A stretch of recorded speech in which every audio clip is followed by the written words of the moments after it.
Olá, minha gente! Sejam muito bem-vindas, bem-vindos e bem-vindes ao Cultura e Mercado em Foco, seu canal de diálogos históricos e contextuais sobre o mercado cultural brasileiro. Hoje vamos trazer um tema que faz parte das discussões ligadas ao fazer cultural em nosso país: a representatividade LGBTQIA+, negra, indígena na cultura. Aqui quem vos fala é Marcel Vitorino, sou um homem branco, cis, careca por falta de opção e estou usando uma camiseta cinza escura. Junto comigo estão Dani Torres, sócia do Cultura e Mercado, e 3 super convidados que têm muito a dizer sobre esse assunto: Ivan Barbosa, Jacó Oliveira e a drag queen Mama Darling. Gente, sejam muito bem-vindos ao nosso podcast. Eu quero começar com uma tradição nossa aqui do nosso podcast, perguntando: quem são vocês na fila do espetáculo? Dani? Olá, sejam todos bem-vindos aqui ao nosso querido podcast. Obrigada, Marcel, por conduzir mais uma conversa animada com esse tema tão relevante. Eu sou uma mulher negra desbotada, ciente dos privilégios que a pele mais clara me dá, mas sou uma mulher negra de cabelos crespos, hoje bem descabelados, porque eu perdi o voo de Belém, passei madrugada em aeroporto, cheguei, tomei um banho e nem penteei, então meus crespos estão todos para cima, para o lado, para todos os lados. Cabelos crespos pretos, quase pretos, castanhos escuros. Eu tenho olhos grandes, também castanhos escuros. Um nariz, eu esqueço sempre o nome certinho desse nariz, tem uma nomenclatura, mas é um nariz grande, de grandes buracos, uma boca sempre muito sorridente, queixo fino. Eu estou com um vestido estampado, atrás de mim tem uma estante cheia de livros e aparece aqui a cortina da minha janela, uma cortina branca. E estou muito feliz de estar aqui com vocês. E eu, na fila do espetáculo, eu sou aquela que tenta sempre viabilizar que os espetáculos possam acontecer, que o maior número de pessoas possível possa assistir esses espetáculos. Acho que a minha missão como captadora de recursos é viabilizar os projetos, as produções, as instituições, por meio dessa ponte entre as produções, entre os agentes culturais e patrocinadores, investidores diversos. Então, acho que eu sou essa pessoa aí na fila do espetáculo. Obrigado, Dani. Ivan? Oi, gente, tudo bem? Boa noite, bom dia e boa tarde aí para o horário que quem for ouvir o podcast, né? Queria agradecer muito a oportunidade de poder falar, de poder trocar, de poder aprender e construir junto com vocês. É sempre maravilhoso estar com a Dani, Marcel, estou conhecendo hoje, Jacó, Darling também. Então, muito obrigado. Eu sou um homem negro, né? Eu tenho dreads no cabelo, apesar do meu histórico familiar de ter pessoas indígenas, nordestinas, negras também. Assim, eu vivo e respiro mais a cultura negra, então me identifico essencialmente como um homem negro, né? Na fila do espetáculo, eu normalmente sou a pessoa que tenta viabilizar a possibilidade do espetáculo para grupos minorizados, né? Então, e esse tentar viabilizar, ele nasce do tentar viabilizar para mim mesmo, ser parte, participar, poder controlar minhas narrativas artísticas, comunicacionais, sempre foi uma questão, porque para além de tudo isso que eu comentei que eu sou uma pessoa verdadeiramente periférica, moleque de rua mesmo, moleque de farol, maloqueiro, boleiro, sambista. Então, quando a gente começa a, querer pautar nosso lugar no mundo, a gente começa a perceber que isso não é muito possível, né? E toda a minha trajetória no trabalho com cultura, né, parte desse processo de fazer parte, poder fazer parte e também oportunizar para os meus e para os próximos a mim, né, esse lugar no cenário da cultura. E aí, desde a produção de fato, né, eu canto, eu danço, eu faço samba, até o processo de produção de bastidor, de inscrever projetos, de correr captando recursos, eu tenho um trânsito assim bem interessante, né? Já rodei bastante, já fiz um pouco de tudo, mas basicamente eu resumo a isso, né? Eu sou o cara que oportuniza, tenta oportunizar a cena cultural, para além da reflexão antropológica, né? Da produção cultural para grupos minorizados. Muito bom, Ivan. Obrigado. Jacó? Bom dia, boa tarde, boa noite aí, né, para todos, todas e todos. Eu sou Jacó Oliveira, sou um indígena em contexto urbano, fazendo minha audiodescrição aqui. Sou esse indígena em contexto urbano com esse tom de pele avermelhado, que dependendo de qual grupo social aqui, eles vão me chamar ou de negro, ou dependendo vão me chamar de indígena, ou vão me chamar de branco mesmo, dependendo, sempre tem assim, grupos diferentes que vão te ler de forma diferente na sociedade, mas eu me declaro como homem indígena, porque ainda não tem a terminologia afro-indígena. Essa é uma luta política importante também de marcar. Agradeço aqui a Marcel, a Dani, a Mama, a Darne, a meu amigo Ivan aqui, concluindo, né, gente, minha audiodescrição. Então, estou com um fone de ouvido preto, meu cabelo é preto, ele é volumoso, tem cachos aqui, tem o bigode, tem um cavanhaquezinho assim, bem tímido, assim, coisa pouca. Estou com a camiseta preta, um casaco cinza escuro, fundo aqui da minha tela, que ele tá com quadro, tá pintado também de rosa, tem uma placa da Marielle, algumas revistas ali em cima. Quem sou eu na fila do espetáculo? Olha, muito identifica aqui, né, com o fórum da conversa. Sempre falo isso, é uma frase passada para quem me conhece. Eu sempre estou atrás das cortinas. Então, no espetáculo estou atrás das cortinas. Sou essa pessoa que viabilizo também, faço parte das reflexões, sou fazedor de cultura, toco em um bloco de cultura afro-brasileira, faço isso toda semana como uma oportunidade de melhorar a minha saúde física, psicológica, estar com as pessoas que estão dentro dos meus ciclos de amizade, de confiança nessa luta, indo lá em assembleia brigar pelos direitos do setor da cultura. Então, sempre estou articulando também nesses lugares, dentro dos grupos, e fazendo cada vez mais esse trabalho que precisa ser feito, né? Às vezes ele vai ser de carregar um galão de água numa casa de cultura de quebrada, e às vezes vai ser fazer um trabalho, um projeto grande. Então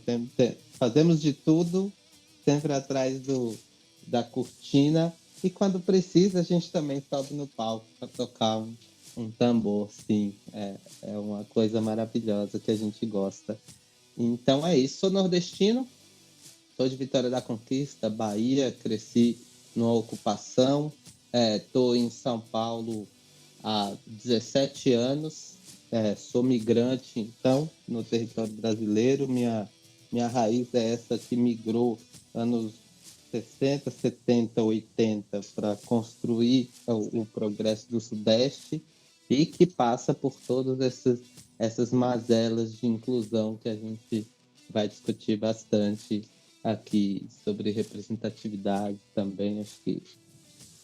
Ótimo, obrigado, Jacó. É isso aí, mama, vamos lá. Boa noite a todos, bom dia, boa tarde. Eu ia até usar um meme e dizer bom dia, Itália, boa noite, Brasil, boa tarde, Japão. Eu sou a Mama Darling, Sou um homem gay, cisgênero, branco, de olhos verdes e dou vida à drag queen Mama Darling, que é a fundadora do bloco Minion Queens. E hoje eu estou com uma grande peruca cor-de-rosa, que parece um grande algodão doce, colares de pérolas rosa, um vestido cor-de-rosa de tule. E não vou dizer que estou de salto alto, que eu estou de tênis, que não aparece o pé. Estou maquiada. E quem sou eu na fila do espetáculo? Eu sou do maior espetáculo do planeta, que é o Carnaval. Então, quem sou eu na fila do espetáculo? Aquela que sobe em cima do trio e leva essa festa democrática e popular, que é o Carnaval brasileiro, para a cidade de São Paulo. E eu já dá! Excelente! Obrigado pelo convite, obrigado por estar aqui com vocês, prazer conhecer todo mundo. A minha professora eu já conhecia e estou encantada com os outros meninos que estão aqui, todos lindos! Obrigado, Mama. Vamos que vamos pro nosso papo. Hoje promete, hoje promete.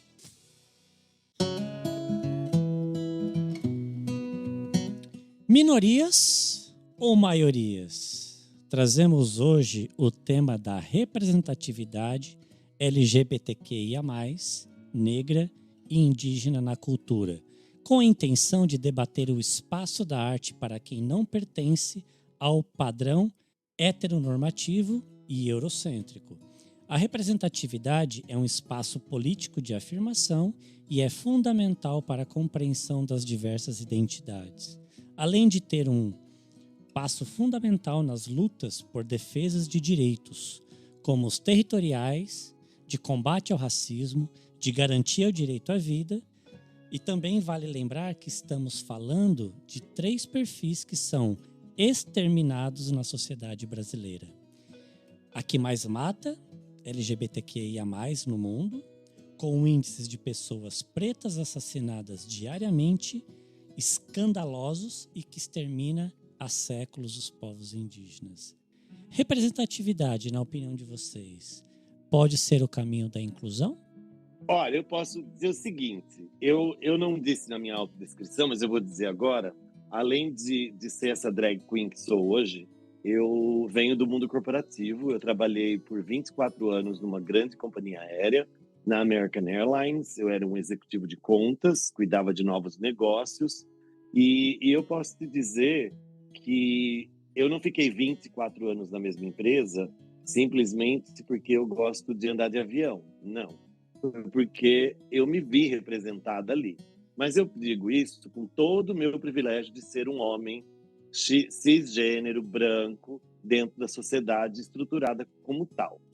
Agora, quando a gente fala de representatividade e afirmar que isso é inclusão, eu sou da seguinte opinião.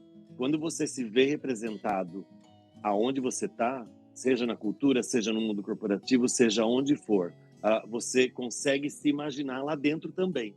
Então, é uma coisa muito importante.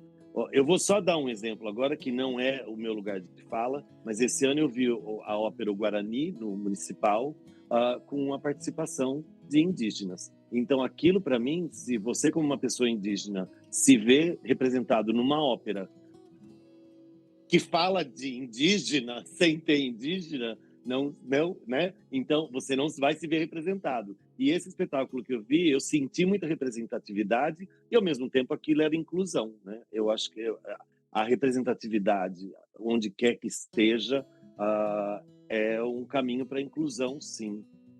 Primeira coisa, né?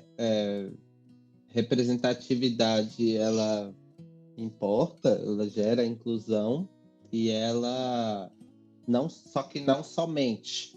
Existem algumas camadas de quando a gente vai falar sobre esses temas. Acho que a primeira coisa que a gente tem que fazer é pensar no problema, né? E o principal dele está muito cercado nessa primeira pergunta: minorias ou maiorias? E aí a gente começa a qualificar as coisas de uma maneira material, assim, técnica. A gente já sabe, por exemplo, que a população negra, pelo IBGE, que é a soma de pretos mais pardos, ela representa hoje 56% da população brasileira. Ponto. Sabemos também que a população indígena teve um crescimento de 90% em relação ao censo anterior. Então, e cada vez mais a gente está vendo essas discussões, elas vindo à tona de uma forma muito mais qualificada do que a gente teve antes, muito por conta de questões políticas de inclusão. Olha aí. Então, e essas questões políticas de inclusão relacionadas à formação de novas pessoas dentro da universidade e tudo mais. E aí você tem aqueles 3,5 milhões de, salvo engano, acho que é isso, está entre isso, acho que não passa de 10 milhões de pessoas que entraram na universidade pelo ProUni. Eu fui uma dessas figuras, e isso marca uma jornada de inclusão que eu tenho muito pensado sobre isso, feito um processo de histórico pessoal para entender um pouco como é que, a partir do momento que eu chego aqui em São Paulo, e me identifico muito com a sua fala, Ivanda, de estar imerso dentro da cultura negra, porque foi a que me forjou na rua, dentro da ocupação, junto com a cultura indígena, que é tão apagada que você não sabe que o que você está aprendendo é uma cultura indígena, assim, sabe? É umas coisas que... o meu trabalho hoje, ele me permite cada vez mais bater nessa tecla no sentido de, poxa, quando vai falar de estudo sobre raça, pega ali e fala específico do pessoal da comunidade preta, tal, porque de fato tem uma força política construída ao decorrer de muito tempo, por muitas pessoas muito competentes, que fizeram o que a gente tem hoje estabelecido, o pouco de direito que se tem dentro da documentação, pode-se dizer assim, porque na realidade esse direito ele é negado a todo instante. Não fosse isso, a gente não estava discutindo os dados alarmantes, tanto de desigualdade quanto de morte. Povos indígenas foram dizimados historicamente, assim, só que aí tem, né? Aí é que tá, dentro de uma narrativa de quem eles foram dizimados quantos. E aí a gente começa a vir, por exemplo, últimos estudos de DNA mitocondrial que já traz outras realidades sobre o genoma no Brasil, que você vai ter ali 38% da gene das mulheres é de origem África, de origem negra, desse lugar. E logo na sequência você vai ter 34% de pessoas originárias de América, do continente americano. Então você tem uma distribuição. Isso hoje, esse estudo ele não é tão antigo, acho que ele é de 2000. Primeiro que eles começaram a fazer essas medições foi em 90. Então, e esse estudo qualificado no Brasil, esse pré-estudo, ele saiu depois de 2020, 19, 20, salvo engano, acho que aí na edição a gente pode ali pesquisar direitinho, mas a composição é essa, isso se mostra no fenótipo das pessoas e é importante a gente olhar para isso. Eu cheguei nessas reflexões, nessas discussões, fui conversar com aliados do próprio movimento negro, que eu luto, estou dentro, faço as coisas, estamos lá, brigo, vai cortar aqui, né? Sai na mão, não tem... a gente está... muito do que eu tenho de repertório enquanto cidadão foi forjado na cultura de rua, na capoeira, no hip hop, nos blocos afro. Então, é o que vai construindo a gente dentro de uma roda de coletividade que não é novidade, principalmente para os mais velhos. Todas essas coisas que eu trago aqui para fazer esse apanhado mais antigo das coisas, mais parte do material, né, do parente que você vai conversar, da tia que você vai perguntar, de lá de onde veio, de onde é o rio, em qual era o lugar que a gente cresceu, lá tinha o quê, comia o quê, qual era a religiosidade, qual a festa popular, qual é... Aí a gente começa a recortar para o lugar da economia criativa, da cultura, e aí você tem ela como muito do meu insumo de investigação está nesse ofício. E foi ele que me forjou desde a minha primeira carteira assinada, foi a economia criativa, dentro do setor têxtil, que aí é uma outra história que a gente vai conversar aí ao decorrer do negócio. Mas é interessante também, porque foi pelo trabalho de costureira que minha mãe estava fazendo dentro da fábrica, ela virou cozinheira desse empresário que era de Sorocaba, e é ele que, por isso a gente vem para São Paulo nesse movimento de êxodo. Então, temos muita conversa aí hoje, vai ser muito bom trocar com todo mundo. Acho que falar sobre representatividade, minoria e maioria vai ser muito importante, passar por reconhecimento de quem a gente é, qual é o dado. E isso não sou eu que estou falando, quem está falando podemos citar Lélia Gonzalez, que falou isso há muito tempo, assim, 89. Milton Santos também falava isso. Então, muito importante que a gente olhe um pouco para essas gerações ali, para voltar na régua e no compasso, fazendo os devidos ajustes geracionais que a gente tem hoje, né? Então, é complicado, que é um tema complexo, né? E para tratar assim dentro de um período curto é difícil, mas eu vou tentar pragmatizar um pouco. Primeiro, para a gente falar assim, representatividade, a gente tem que refletir sobre o que é representatividade e também sobre essa questão de minoria ou maioria. Ao meu ver, essa questão e esse ponto de minoria ou maioria tem que ser refletido não pelo número, porque não importa se os indígenas são uma minoria na população. Eles são um grupo minorizado por forças violentas, eles foram dizimados. Então, não importa que os grupos de pessoas negras sejam maioria na população, né? Também somos um grupo que sofre hoje o genocídio, né? Então, o genocídio não findou, o apartheid não findou, né? Então, isso tem que ficar muito evidente, né? E não claro. Outro ponto a representatividade importa. Representatividade onde? Se a gente for pegar essa questão de cultura, que é o que a gente está trazendo e o que a gente está discutindo, o tema ou o termo representatividade precisa ser muito criticado. Por quê? A cultura é a produção humana de um grupo. Então, cada cultura já tem a sua representatividade posta. Grupos de pessoas que vivem em periferias, e aí a gente fala, mesmo dentro de São Paulo, são distintas periferias, eles já têm suas culturas, seus modos de vida, seus processos religiosos, seus trânsitos sociais. Então, a representatividade já existe. Então, eles são representados por esta população.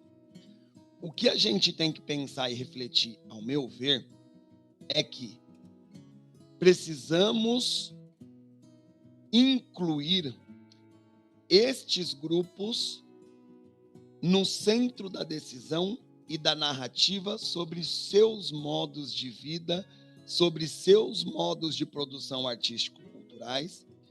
Por quê?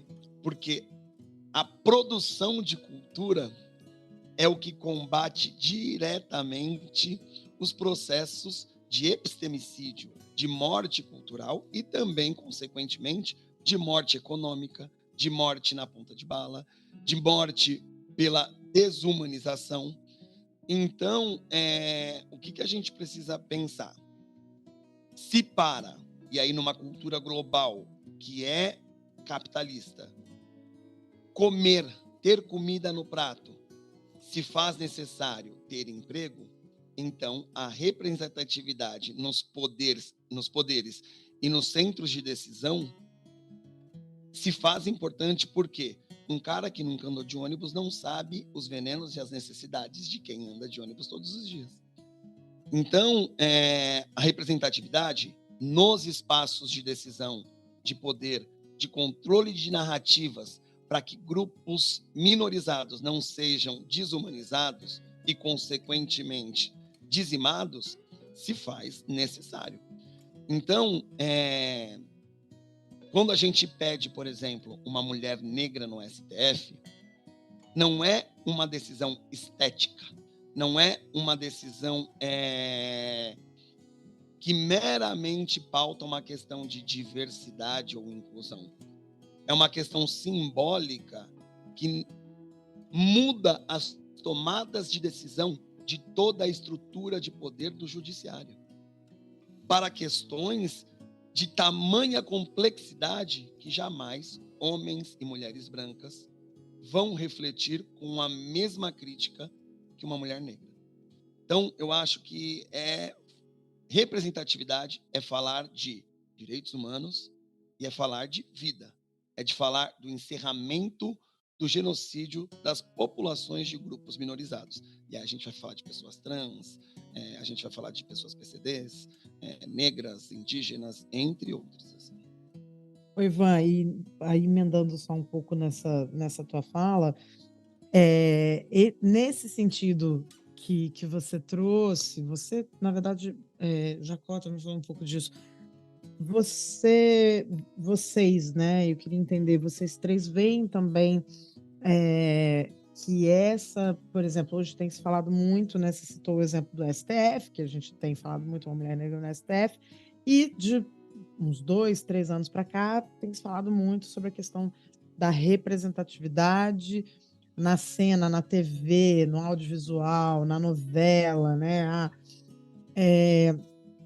Vocês acham que isso tem um efeito de fato positivo, né? Como você falou, o cara não vai saber a dor de andar de ônibus se ele não anda de ônibus, ele não vai entender, né, o que é isso. Então, vocês acham que, de alguma maneira, ver as pessoas pretas não só fazendo o papel do escravo, assim, a moça, né, na novela de escravidão, mas vendo-as fazer outros personagens e trazendo questões contemporâneas de todas essas, a questão também, isso tem aparecido muito também na questão LGBTQIA+, né, desde a polêmica do primeiro beijo gay, na novela, até as relações, né, as famílias, as novas famílias sendo formadas por 2 mulheres ou por 2 homens, ou enfim, outros arranjos familiares, e isso começa a aparecer nas novelas, né, eu cito novela porque é bem popular, e de fato tem sido falado muito isso, né?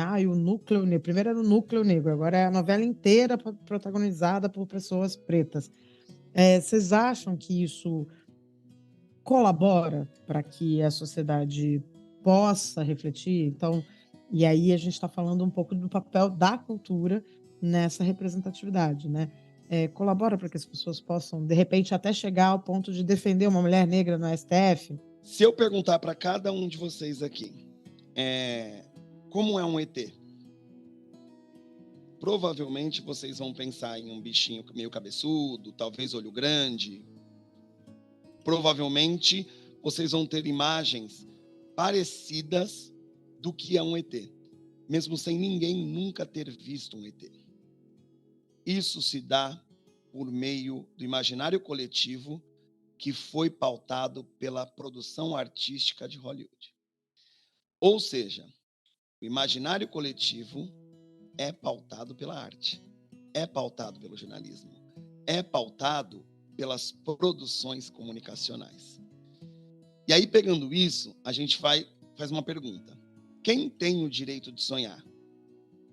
Se eu não me vejo em nenhum lugar que não seja cadeia, vala e, sei lá, a caricatura, no caso das, na das pessoas LGBTQIA+, sempre tratadas de uma forma muito caricata, exatamente. Né? Para onde o meu imaginário coletivo, que não necessariamente é consciente, né? Se a gente pegar Jung aí e tal, pensar, é o inconsciente coletivo, né? A gente não tem para onde fantasiar, mesmo com toda a estrutura lutando contra. Então, quando a gente fala da dizimação de populações, elas acontecem também por conta da permissão que esses lugares de evidência levam para o imaginário das pessoas.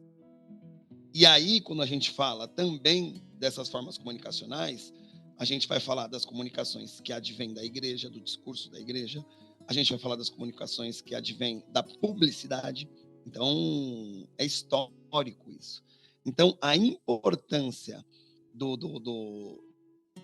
de pessoas e papéis, e aí a gente fala da novela, fala do cinema, mas a gente pode falar em todos os aspectos de evidência, né?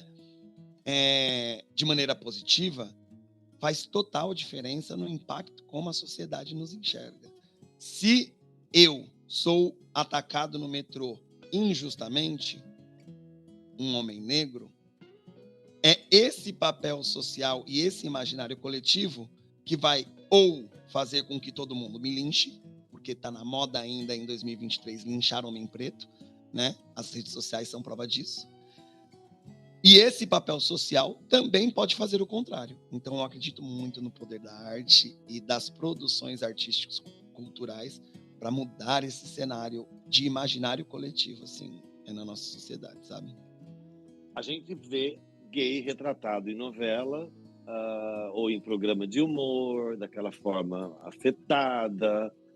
Não que isso não seja verdade, que não existe, existe, sim, mas é sempre de uma forma caricatural, jocosa, e o motivo do escárnio dentro da cena da novela.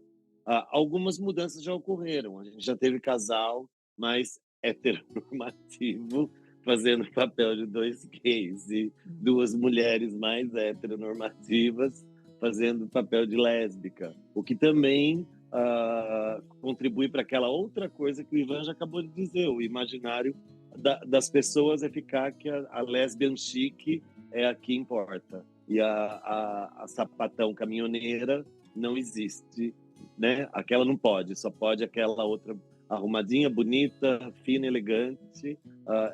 Isso pode existir, mas a masculinizada não. E no meio, e na própria comunidade LGBTQIA+, a gente também tem isso, né? As POC, as bichinhas, são as que apanham, são as que dão a cara tapa, as travestis, e aí essas são vistas com preconceito. É até inimaginável hoje pensar que as grandes boates de São Paulo, a década de ouro de boate gay em São Paulo, Corinthos, Medieval, travesti só entrava para fazer show no palco. Ela não era aceita como cliente. Era proibida a entrada. No mesmo lugar onde ela fazia show. Numa Ela não boate podia, gay. outra não. Show ela podia fazer, mas ir como espectadora ou como frequentadora de uma boate, ela era barrada na entrada, a não ser que pagasse, né? Então isso já aconteceu. Então é uma coisa absurda, né? Eu com o bloco, a gente tenta sempre ser um bloco bem inclusivo e abraçar todos os corpos, todas as formas, todo tipo de amor, e a gente tenta sempre dar uma importância muito grande para que a gente tenha é um bloco de gays, tá? É um bloco de drag, né? Mas a gente não está restrito a isso. Então a gente quer todas as letrinhas da nossa comunidade juntos com a gente dentro de uma festa só. E aí isso que a gente vê nas artes, então levar o bloco para a rua, e ainda mais eu, porque eu gosto sempre de dizer, eu comecei a fazer drag queen quando eu já tinha 51 anos de idade, nunca tinha me passado isso pela cabeça, e aí a gente vem com uma outra parcela da comunidade, que são as pessoas 50 a mais, dentro de uma comunidade, principalmente no meio gay, que prioriza o corpo sarado, a juventude, a cara tem que estar esticada, não pode ter nenhuma linha na testa, não pode ter bigode chinês, tem que estar tudo assim para cima. E às vezes eu sinto muito que sou bem aceita de drag, mas depois de menino não, a não ser que saibam que eu sou eu, né? Aí ela tá blindada. É a drag, disfarçada. Então, eu acho que eu luto contra tudo isso. O preconceito contra os 50 a mais, a história de ser um bloco que realmente abrace todas as letrinhas e não fique restrito simplesmente aos gays e às drags. E drag queen é uma arte. Então, a drag não tem gênero, ela não tem orientação sexual. Qualquer pessoa pode fazer a arte drag da forma que seja ela mulher, homem, sapatão, viado, trans, travesti, o que for. qualquer pessoa pode, que é uma arte. E foi essa arte que eu abracei com 51 anos de idade. Já tô lá. Eu sempre adoro falar que eu tenho orgulho de ser uma drag 50 a mais. Mas logo eu já vou ter que começar a falar que eu sou uma drag 60 a mais. E vou falar com mais orgulho ainda. Que o É tempo uma drag que passa. tá inteirona, tá lindona, tá ótimo. Jacó, quer comentar? Sim, eu concordo que colabora. Inclusive, acho que aí tem não só coisas positivas, mas também pontos de atenção muito importantes, né? Porque qual o estereótipo a gente está reforçando quando a gente entra nesse tipo de discussão, de negociação, de ação, né? Que é essa produção da cultura que Mama coloca muito bem aqui. E nesse imaginário coletivo que tá ali sendo construído. Muitas vezes a inclusão ela está num lugar de tokenização, que é quando você faz pouca ação por uma determinada causa ou nenhuma, e você, porque vai aparecer em algum lugar, você vai lá e contrata alguém que tem aquele fenótipo, que pertence àquela comunidade, para ali estar apenas representando, parecendo comercial de lanche, né? Meramente ilustrativo, aquela coisa assim. Isso uma prática que agora, gente, as redes sociais estão aí, o povo está cobrando.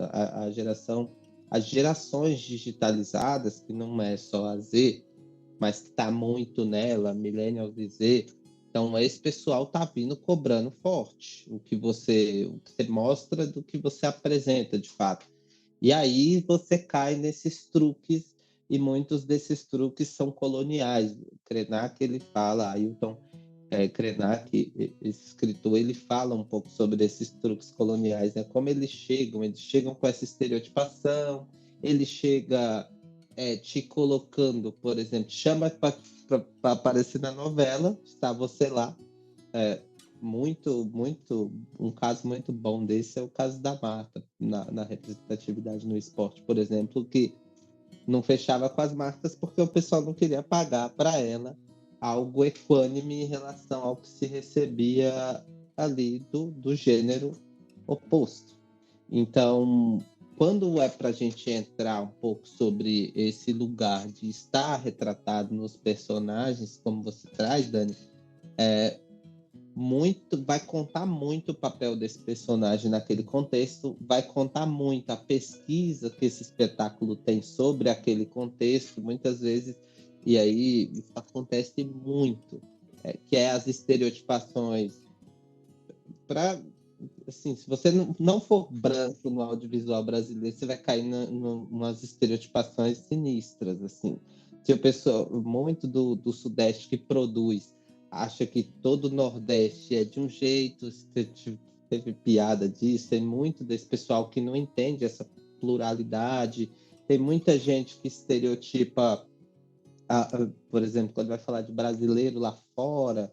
Então você tem muitas coisas, tem gente que acha que no Sul não tem indígena ou não tem negro, não tem gente preta, então existem só que aí você corta, assim, nação dos Guarani concentrada no sul-sudeste.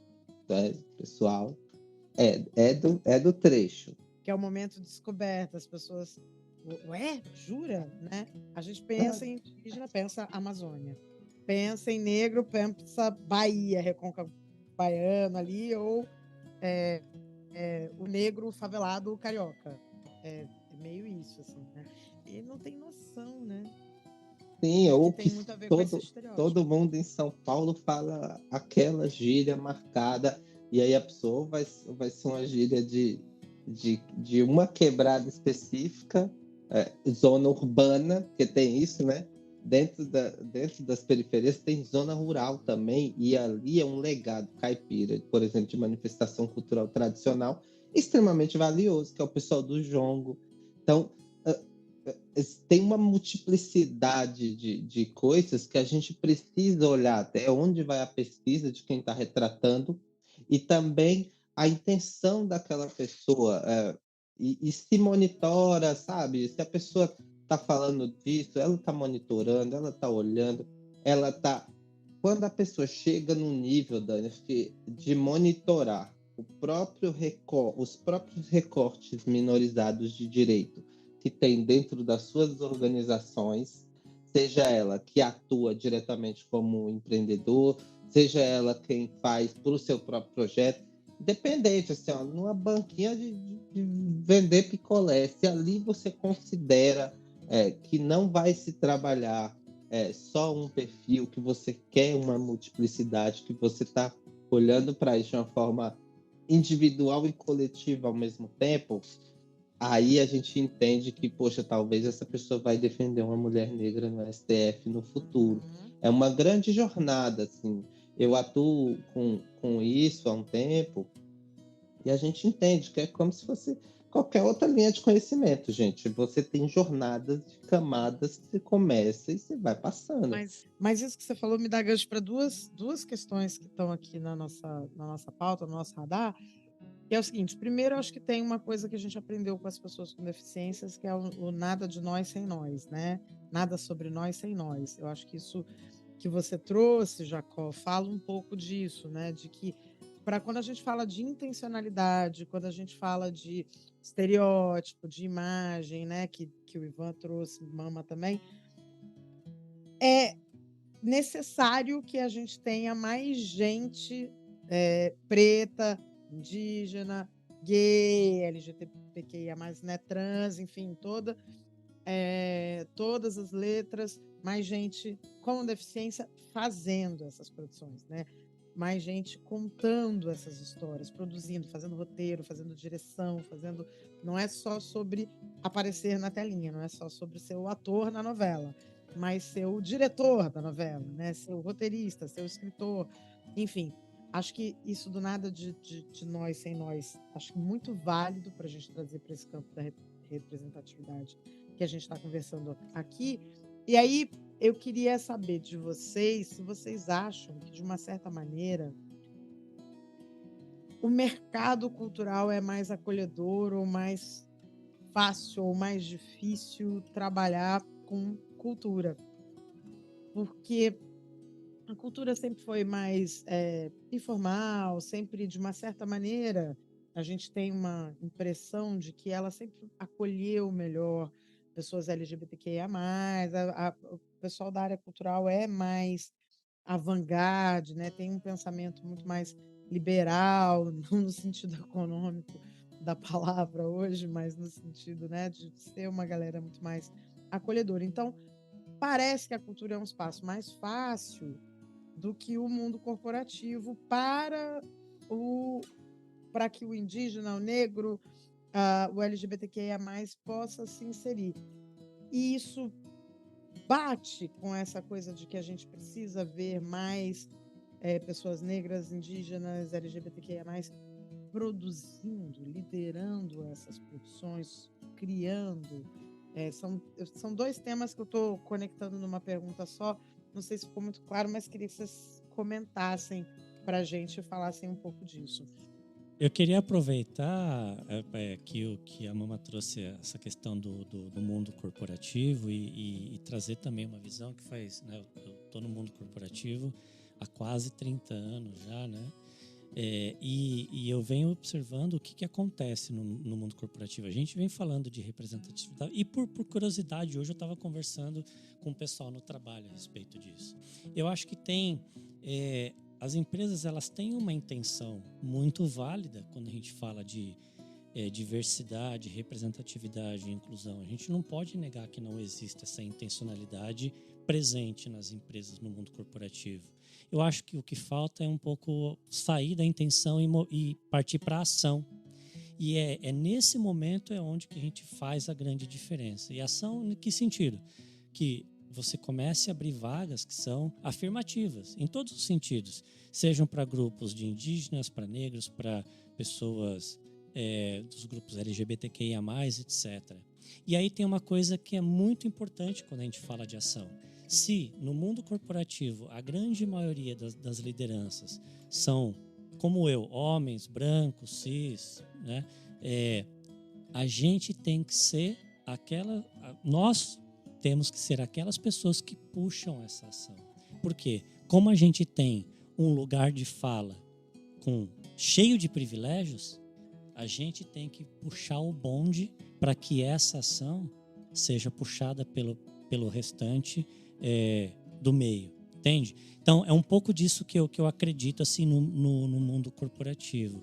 E falando um pouco também no mundo artístico, que eu percebo, eu nunca trabalhei no mundo artístico, mas eu tenho contato, depois que eu comecei que eu conheci o Cultura e Mercado, o que eu percebo muitas dessas pautas acabam ficando escondidas dentro da gaveta também, né? Por mais que tenha uma abertura maior de se dar a liderança para esses grupos que são minorizados, as pautas elas ficam escondidas. É o que vocês comentaram aqui. É o hétero fazendo o papel do gay numa produção artística. É uma pessoa que enxerga fazendo o papel do cego para representar um PCD. E assim por diante. A Dani falou de novela, e novela a gente sabe que atinge praticamente todos os lares brasileiros. Tem uma novela agora, eu não sei a história, não sei enredo, e nem me lembro o nome da atriz. Ela, inclusive, deu uma entrevista para a Mônica Bergamo domingo, eu li ontem, mas não me lembro agora. Ela é uma trans e, pelo que eu entendi na novela, ela faz só um papel de uma mulher casada com um cara. Ponto. Não faz papel, estou fazendo papel de trans. Ela é uma trans fazendo um papel de atriz. Ela está sendo atriz. Ela representa uma mulher, que é o que ela é. Ela é uma mulher, né? Então isso eu também acho bacana, isso eu acho um passo à frente de tudo. E que quando você fala, Marcel, do mundo corporativo, que falta muito, eu faço muita palestra em empresa, e infelizmente é mais no mês de junho, né? No resto do ano, bicho. E aí a drag fica sem job. Mas, infelizmente, inclusive pelos motivos financeiros, né? Inclusive por isso, principalmente por isso. Mas eu sempre digo, uma vez eu ouvi numa palestra de uma pessoa, ele disse assim, que diversidade é uma festa. Você convida um monte de gente, isso é diversidade. E inclusão é nessa festa você tirar o outro para dançar. Né? Então, se você tem uma empresa que só fala da diversidade, da inclusão, mas ela não tem um processo seletivo inclusivo, ela nunca vai ser inclusiva, porque ela não vai estar capacitando ninguém dentro do mercado de trabalho que seja da comunidade LGBTQIA+. A não ser que ela pegue um cis branco igual a Mama para botar como a chapa de frente, entendeu? Porque a minha drag foi abraçada pela empresa. E eu fiz uma coisa que foi o contrário. Eu não nasci na boate, eu nasci dentro de uma empresa, praticamente, e a empresa me abraçou e eu ganhei uma visibilidade muito maior pela empresa, mais do que pelo bloco Mio Queens, que é um bloco gigante. Então, só para você ter uma ideia do grau que a empresa estava quando me abraçou e me fez, me deu o cargo de porta-voz da diversidade. E sempre, nas empresas, eu gosto de dizer que o papel do RH é muito importante. Não só por criar esses grupos de afinidades, que eu sei que a gente vai falar disso, mas também responsável por ter um processo seletivo que seja inclusivo. E a gente sabe que, olha, o nosso país, uma pessoa cis, gay, cis, que perde emprego, ela consegue se recolocar no mercado, em média, em 3 meses. Uma pessoa trans, com a mesma qualificação, leva até 2 anos para conseguir uma vaga de volta ao mercado de trabalho. Essa é a média das pesquisas, que é uma coisa absurda, né? Queria falar algumas coisas sobre esses pontos assim que a gente trouxe, né? Sobre o mercado cultural ser ou não mais acolhedor, sobre essa parada do corporativo que o Marcel trouxe, assim, né, que é importante, né, a gente refletir também, né, e sobre os processos de inclusão, né. Infelizmente, eu não quero ser aqui o porta-voz do fim do mundo, não, tal, mas, pô... Tô com medo do Ivan, Eu também sou um cara forjado no corporativo, trabalhei em gigantes globais, né? Assim como a trajetória da Dani, a gente passou por empresas financiadoras de cultura, então a gente transitou sobre esse mundo, né? A gente, inclusive, enquanto parceiros, a gente prestou consultoria para a estruturação da organização social, né, da instituição social, da OSC, de uma gigante mundial também. E aí, tipo, De uma bem empresa, antes... né? É, Braço social de uma empresa a gente grande. fez junto esse braço social. E antes desse boom da inclusão e da diversidade, a gente está falando aí, sei lá, de quantos anos atrás, a gente já estava discutindo 12. e pautando inclusão no processo de seleção. E aí o que acontece? A gente entrevistando o diretor gigante de RH daquela organização, ele falou para a gente de um dado em que as pessoas que participam fazendo voluntariado em comunidades carentes, né, elas têm uma capacidade de tomada de decisão e de resolução de problemas muito maior do que pessoas que não participam de voluntariado. Eu questionei esse diretor falando: e as pessoas, então, que lidam com esses problemas desde a infância no dia a dia, elas não teriam uma capacidade maior ainda? Vocês não têm uma política de contratação, então, inclusiva? E aí, era muito pré-reflexão da inclusão pelas contratações. E aí esse cara tacou na nossa cara: não, aqui a gente acredita em meritocracia. E aí eu vou trazer para o nosso papo. Mesmo. Foi. Né? Foi. E aí eu vou trazer aqui para o nosso papo. Não adianta um processo de seleção inclusivo. Inclusive, a gente está, né? Eu sou presidente do Instituto Diversidades, estamos contratando nesse processo agora. A gente não pediu curso universitário, a gente não pediu inglês, a gente deu diferencial para quem for cria de favela, e é para trabalhar com produção cultural, né? E isso é um processo de seleção inclusivo. De nada adianta esse processo de seleção inclusivo se as minas trans que a gente contratar aqui forem tratadas como traveco. Se a gente trocar pronome, se a gente não ter um processo de estudo das nossas educações para o acolhimento dessas pessoas. Por quê? A inclusão estética, por mais que o processo de seleção seja um processo inclusivo, a inclusão meramente estética ela é adoecedora.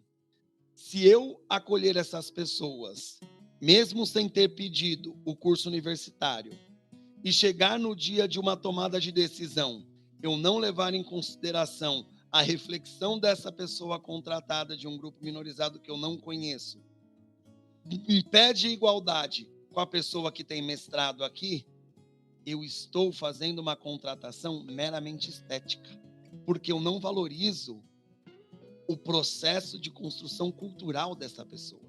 Se na festa de fim de ano eu contratar uma pessoa favelada na minha multinacional e um grupo de pessoas pretas, e aí lá na festa de fim de ano só tocar ópera, eu não fiz um processo de inclusão cultural.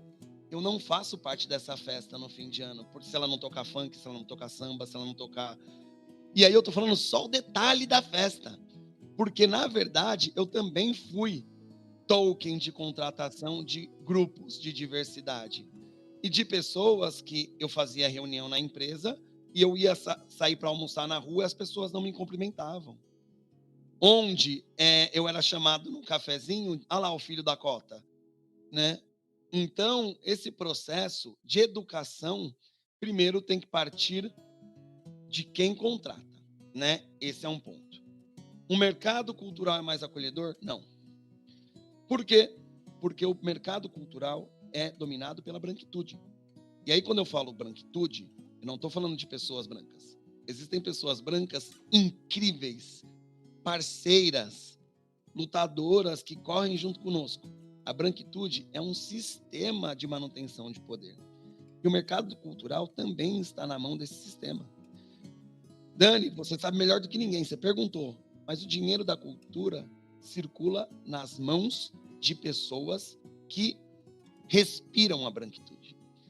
E aí, para a gente finalizar, Marcel, você falou que as empresas têm boa vontade na inclusão e na diversidade.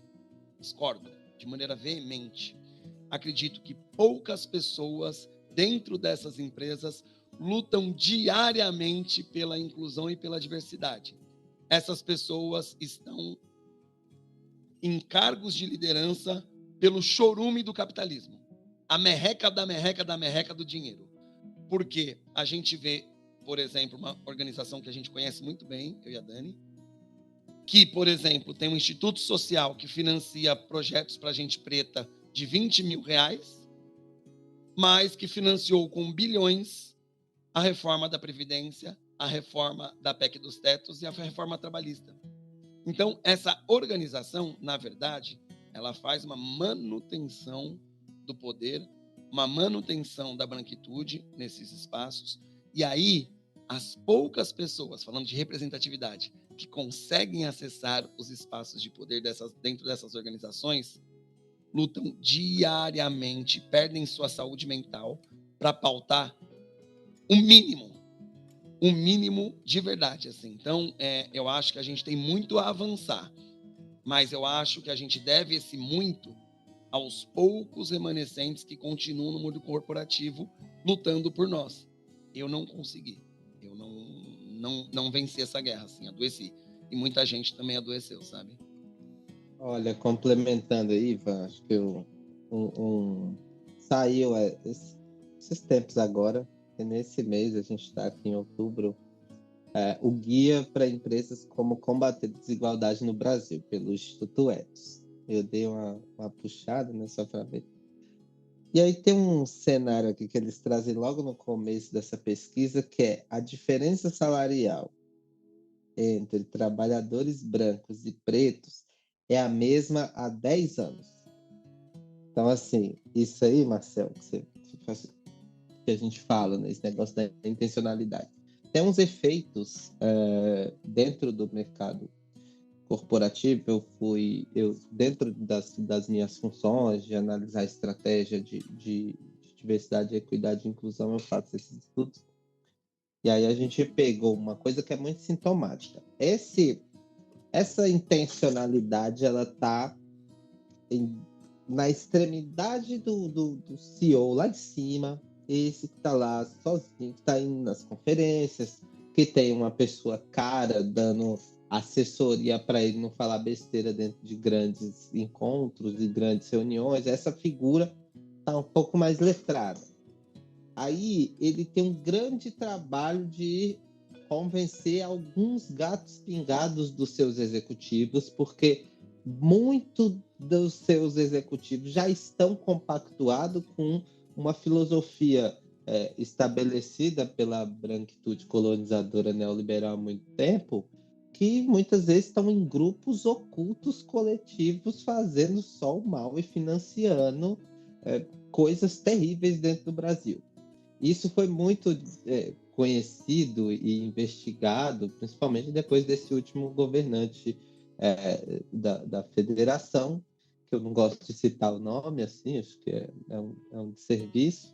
E essas figuras que estão dentro daquele círculo de poder, elas estão há muitos e muitos anos aqui nesse território, exercendo esse poder. É um poder muito grande que, assim, tem muita gente que acha que tem, mas não tem. Esses grandes lá de cima são poucos que estão aliados. E aí depois eles vão compactuar para uma hegemonia cultural que vai viciar todo mundo em outro tipo de subjetividade, em outro tipo de código, em outro tipo, e aí todo tipo de cultura nociva. Aí sabe, liberação de drogas lícitas que mata mais do que guerras.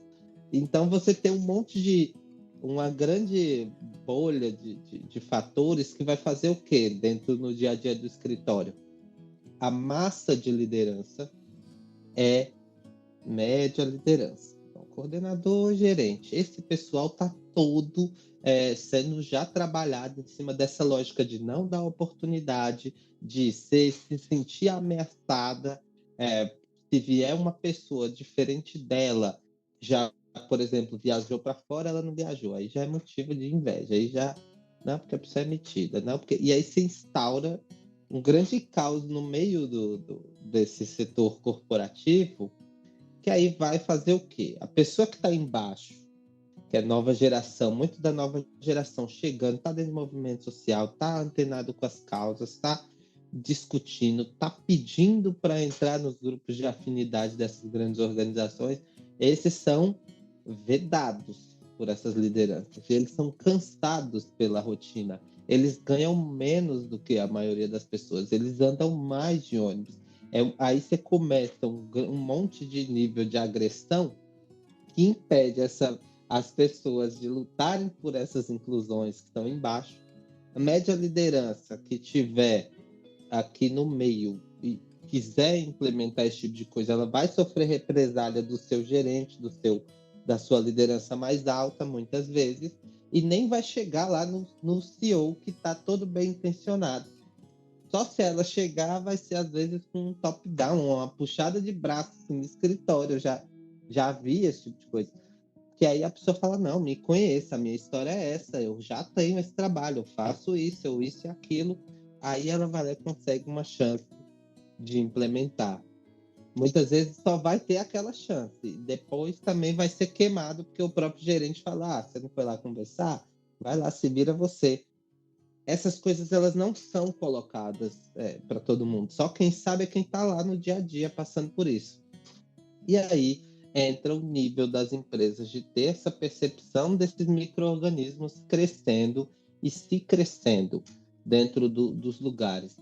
Dentro do setor, gente, assim, a minha percepção é como o Ivan bem diz, isso tá, e assim como nas grandes organizações que eu atuei, para o setor da cultura eu tenho visto a mesma coisa. De acordo com o volume de dinheiro que está envolvido, você vai ver uma composição racial, de gênero, LGBTI+, diferente. Em cada tipo de classe, isso aqui no Brasil vai estar muito marcado em cima da classe social mesmo. Então, é cor e classe. Não vai adiantar. Quem vai falar sobre políticas, grandes projetos que envolvem capacidade técnica, são obras de arte caríssimas, que envolve estudo de física, porque envolve um guindaste para montar. Aí é obra muito cara, que vem de fora e nananã. Aí você vê quem está envolvido. É a branquitude sudestina. Ponto. E é bom marcar também o território. Sudestina. Por quê? Porque nem a branquitude, se tiver fora daqui, se tiver fora do bolinho do sorvete na Paulista, ou no Vista, ou no hotel de luxo no Jardim Europa, aí tá fora da casinha, não tá dentro. Então você também não é digno desse tipo de mecanismo super caro da cultura, do setor da economia criativa como um todo. Isso eu trago para a economia criativa para estender um pouquinho mais para o mercado têxtil também. Esses mercados, eles também passam um pouco sobre isso. Tipo, estilista de nova geração crescendo agora com marca de upcycling, né? Que é essa parada de você cuidar da sustentabilidade no discurso. Isso também, assim, se você estiver no Sudeste fazendo, aí você tá bem. Se estiver fora disso, aí você tem mais uns 4, 5 degraus de dificuldade estrutural para você trabalhar. E conseguir, até então, te montar uma turma de confiança para não te enganar no meio de uma urbanidade destrutiva. E aí você conseguir fazer seu trabalho finalmente, sabe? Então, depois de tudo isso, aí você volta para entender, e aí é onde muita gente é pego. Será que eu fiz a conta certa mesmo para viver da cultura? Muitas vezes você fez tudo isso e aí ninguém te preparou para fazer as contas certas, para saber do calendário. E aí você tem mais um outro estigma, que é aí sua mãe já não deixa, seu pai não deixa, você deixa de ter uma referência para entrar nesse setor. Por quê? Porque vai passar fome. Isso não é coisa de gente que quer alguma coisa na vida, não. Ou você vai virar programador, você vai virar influencer, agora tem os influencers, né? Mas cada dia tá ficando pequeno esse pessoal também. Então aí você vai virar outra profissão. A gente foi falar uma vez com um pessoal de Cubatão sobre futuro na cultura, né? Era um pessoal de 5º, 6º ano, assim, e aí eles falavam, não, a pessoa desempenhava muito ali na fanfarra, enrolava e não sei o que, piriri, bororó. E aí, ela no final disso, a gente falando, olha, você sabia que dá para você arrumar um emprego, ter um trabalho digno pela cultura, não é só saber pintar, saber cantar, saber dançar, tem quem mexe nas planilhas, que está dentro desse setor, tem que faz as pesquisas, que está nesse setor, tem o pessoal do audiovisual, tem o pessoal da elétrica, que está nesse setor, dá para você ir também, fala para sua mãe, para que as mães deixassem essas crianças não entrar em outra coisa e continuar tendo isso como ofício. Está muito mais a nossa ação nesse lugar de provocar novas gerações e reivindicar de onde a gente estiver, que a estrutura de poder esteja funcionando, para que essas pessoas estejam dentro, e aí muitas vezes não vai estar na política da empresa, pegar ela, chamar para um almoço, trocar uma ideia sobre, e aí, seu VR já chegou? Suas coisas já chegaram? É ir pro cotidiano mesmo, porque é muitas vezes aí que estão os maiores problemas, e que é aí que a gente vai ter um modo de atuação um pouco mais eficaz e vai mudar essas políticas, assim, por exemplo, do que a gente falou de desigualdade salarial entre diferenças, né? Nem vou colocar aqui um só marcador, porque a gente sabe que quem domina é do homem branco para baixo, cis, heteronormativo, destino, que vai ditar um pouco do que tem no setor. Então, a desigualdade está muito atrelada a essa figura. Se ele não mudar, se a gente não pressionar, constranger psicologicamente, pedagogicamente, né? Uma frase do Preto Zezé que eu achei interessante, que é o constrangimento pedagógico. Muitas vezes é por aí que a gente vai exercitar, tensionar as questões. Pode ser que não dê nada, mas isso vai custar, às vezes, o seu emprego mesmo. Você vai sair porque você questionou. Só que muda muitas coisas e daí a pouco você saiu da empresa, mas você saiu e aí apareceu. Tipo, isso já aconteceu comigo em algumas. Apareceu tipo, mais 10 pessoas não brancas na empresa depois que eu saí. Sabe? Tá bom para mim. Nos outros caminhos que a gente vai chegando nesse mesmo lugar. Então, às vezes, é puxar o papel para si. Tá muito nisso. Tá muito mais no que tá na nossa mão do que tá no resto, assim. Dá para esperar o pessoal fazer o milagre por nós, não, Marcelo. Esperar isso aí vai demorar mais. Vocês três comentaram, né, trouxeram pontos extremamente importantes para nossa discussão aqui. E foi uma provocação mesmo para que a gente fizesse, né, ficasse dentro do tema provocativo aqui. E tem uma coisa que eu costumo falar, a Dani já me ouviu falar a expressão que eu vou usar agora. Estamos com um bode fedido no meio da sala, sabe? Porque esse bode fedido no meio da sala é a nossa realidade, é a realidade que a gente vive. Seja no mundo corporativo, seja no mundo cultural, e vou além, na nossa sociedade como um todo.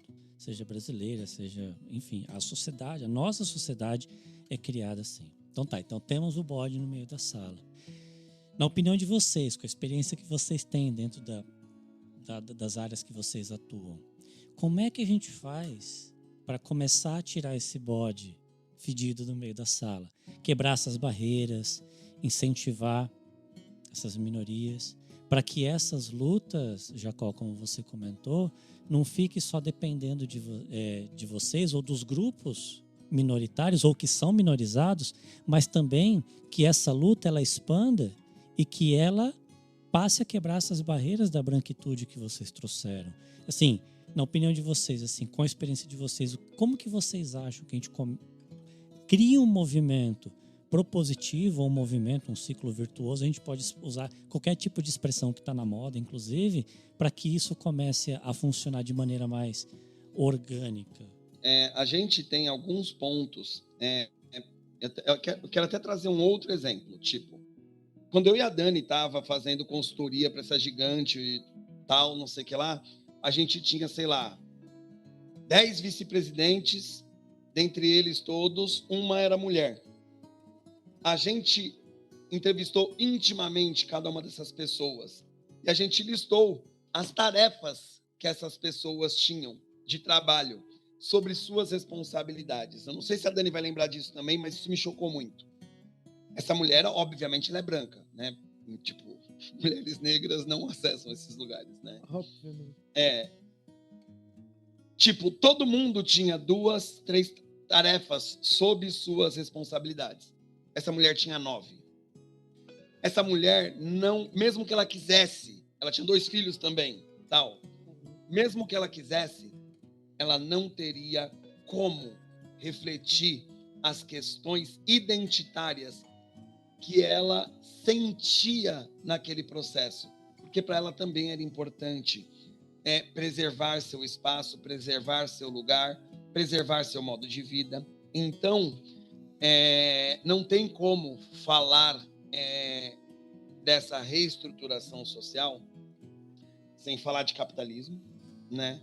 Então, a gente precisa refletir como essa estrutura de capital e neoliberalista, ela cada vez mais, nas grandes tomadas de decisão, tomam decisões que a luta de muitas e muitas pessoas não é capaz de arranhar de maneira emergencial. Então, algumas coisas a gente precisa para ontem. Por exemplo, a pauta climática, a gente não tem mais tempo para uma revolução longitudinal. Eu vi uma revolução de estética negra acontecendo. Eu cresci com as minhas amigas pretinhas cheias de queimado na testa por conta do alisamento do cabelo na minha infância. Hoje, quando eu vejo a revolução da beleza negra acontecida, eu vejo que é possível revoluções, são possíveis no longo prazo. E elas são feitas no silêncio. Iniciativas como Encrespa Geral, lá na década de 90 com a Eli, que aí depois vem outra Adriana Barbosa, que aí depois elas vão acontecendo paralelamente com muita gente. O filme Mordomo da Casa Branca retrata isso. A revolução é feita com Panteras Negras, com Malcolm X, é feita com Martin Luther King, pacifista, é feita também com, entre muitas aspas, o negro caseiro que trabalhava na Casa Branca e que também pautou a revolução pelos direitos civis. Então, voltando para a emergência climática, a gente precisa de uma revolução imediata, porque isso vai custar à humanidade. O planeta vai continuar, mas a humanidade vai custar. E quem toma as decisões por uma revolução imediata, por exemplo, de emergência climática, não sofreram os calores que a gente sofreu esses dias atrás. Estão dentro dos ar-condicionados. E a gente está falando de classe. Elas também não refletem as culturas que os povos originários trazem de valorização da floresta como seres floresta que são, né? Não é dividido do outro. Então, infelizmente, assim, mais um porta-voz assim, mais uma vez porta-voz do desespero, porque eu realmente me preocupo de maneira muito séria com a minha luta. Eu quero muito viver bem e feliz com o tempo que me resta aqui e deixar meu legado.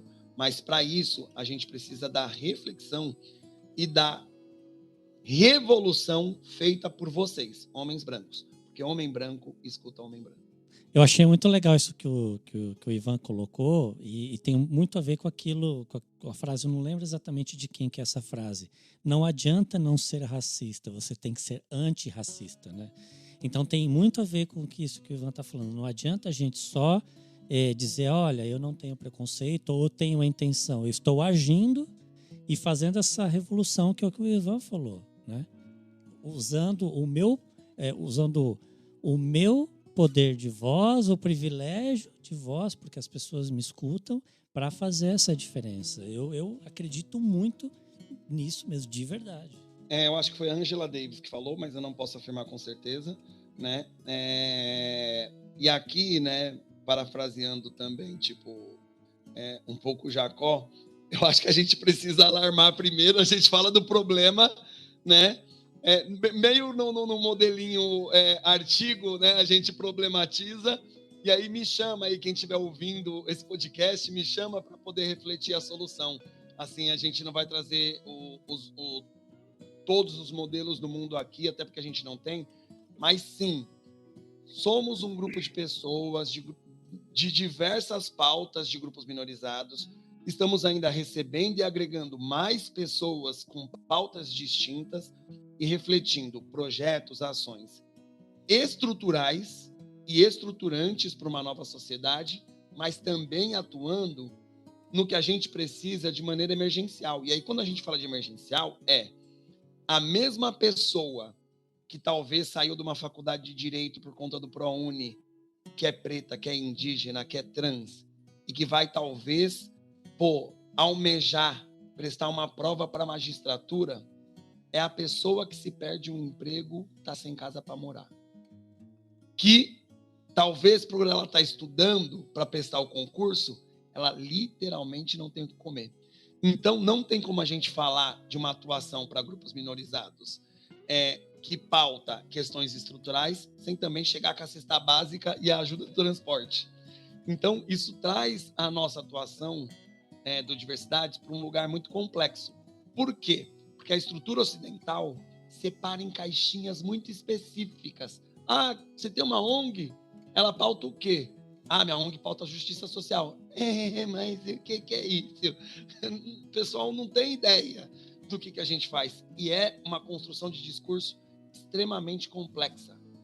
É difícil para a gente juntar um homem machista que saiu do sistema prisional com uma mina trans que está ocupando, por exemplo, espaços de poder no poder legislativo. Porque está acontecendo esse trânsito. Mas a gente dialoga com todos esses públicos. Porém, temos ferramentas para construir. Nossa ferramenta, ela parte de uma premissa. O dividir e conquistar deu certo até hoje. E deu muito certo. O que a gente pode construir na convergência dos nossos venenos e dos nossos corres? Porque tretando na divisão, a gente já está há 500 anos. Então, a gente vai ter pontos e coisas para a gente construir junto. E aí, por isso que eu trago a responsabilidade de homens brancos que sejam aliados, de mulheres brancas, de pessoas dos mais diversos grupos possível. Porque a gente tem muito o que construir se a gente juntar os corres. Essa é a nossa metodologia. Correr junto, fazer junto, porque o dividir e conquistar já deu certo por tempo demais. Eu entendo tudo isso e realmente eu sempre reafirmo de estar falando do meu lugar de homem branco, cis, com uma certa passabilidade. Posso de drag estar um pouquinho mais, né, mais desabrochada, mas tem uma passabilidade que eu sei que o mundo corporativo também gosta. Mas é contra isso que eu tento levar quando eu vou fazer uma palestra ou enquanto eu trabalhava e presidia o grupo de afinidades da empresa. E às vezes você não vai realmente bater com o CEO que está lá em cima, que quer que isso seja feito, mas também não dá nem muita atenção para se está sendo feito ou não, né? E aí depende, isso varia de empresa para empresa. A American Airlines já tinha grupo de afinidade LGBTQIA+, dentro da empresa desde 1994. E a gente trouxe aqui para o Brasil em 2017. Quer dizer, olha a lacuna que ficou aí. Não que nesse tempo todo fosse uma empresa que que não fosse diversa. Tinha sua diversidade, sim, mas aí não tem aquele trabalho que se faz o ano todo quando você tem um grupo de afinidade, porque o grupo de afinidade também torna o ambiente de trabalho mais seguro para a pessoa que é LGBTQIA+. Então ela sabe que se ela sofrer alguma coisa ali, e se tem um grupo de afinidade dentro da empresa dela, ela sabe que ela pode contar com o apoio de alguém. Isso se ela sai do armário, porque grande parte das pessoas não sai do armário porque não se sente dentro de um ambiente de trabalho que seja seguro. Mas eu acho que a gente vai construindo isso tudo, né? E eu acho bacana as grandes empresas, que são todas têm. Hoje a gente já falou que virou moda e agora todas têm um grupo de afinidade, mas eu acho muito bacana isso, porque as grandes, algumas delas só fazem negócio com pequena e média empresa se elas também estiverem comprometidas com a diversidade, com o grupo de afinidade, com o ESG, que, como disse o Ivan, não é para ontem, né? Que a gente tem que esse ESG já deveria estar avançado desde muito antes e não é de agora para frente. Mas enfim, sendo ou não modinha, eu acho válido e acho super importante que isso exista e que esse movimento aconteça, porque a gente vai construindo um ambiente mais seguro para todo mundo e mais diverso e, consequentemente, mais inclusivo. E voltando no processo de seleção, Ivan, uma coisa que eu acredito muito não é só o processo de seleção inclusivo, mas um programa de capacitação. Eu acho que isso falta muito nas empresas. E esse programa de capacitação, ele vem até antes do processo de seleção, porque se você cria um programa dentro da empresa capacitando pessoas que são os minorizados, você vai ter ali uma massa de trabalho. Você vai ter alguém podendo competir de igual para igual no processo seletivo. Não basta só tirar todos os requisitos e chamar a pessoa, colocar a pessoa ali para ela simplesmente ser ofendida, ser invisibilizada, ser taxada como uma burra que não sabe nada. Também de nada vai adiantar, né? Então, tudo isso é um caminho que tem que ser percorrido. Jacó, queria só que você comentasse, porque eu também acho não, tenho certeza, conheço, né? Que a Tatu Cult e você, especialmente, tem várias atuações aí positivas nesse sentido de incluir, de trazer para o mercado de trabalho, de abrir espaço na arte, na cultura, mercado de trabalho no setor cultural, né? Não só na Tatu, que além de priorizar, né, acho que em casa esse perfil, tem ações proativas nesse sentido, mas você até falou no começo do nosso papo aqui, você como ativista, você lá dentro do Fórum Brasileiro pelos Direitos Culturais, tem visto uma atuação importante no GT, no Grupo de Trabalho de Diversidade. Conta um pouquinho desse lado positivo aí. Bom, a gente, dentro da organização, eu sou cofundador, junto com a minha companheira Monique, a gente montou a Tatu muito olhando para o jeito que ela é formada já diz muito sobre ela. Eu trabalhando dentro de um setor corporativo de estratégia, onde eu já tinha alguns insumos sobre estratégia sendo aplicada para grandes mudanças, e ela dentro de um grande mecanismo de cultura no Brasil, que é o Museu de Arte Moderna de São Paulo. E a gente, junto nos retornos desse caminho, a gente ficava debatendo de como é que a gente poderia aplicar aquelas estratégias sofisticadas que a gente via dar resultado dentro de mecanismos como o Museu de Arte Moderna, que na ocasião estava passando por... Era uma coisa muito engatinhando nesse sentido ao que eu via em outro setor. E aí a gente colocou isso para quê? Para entender cada vez mais salário digno, acho que isso já aponta para algumas mudanças estruturais.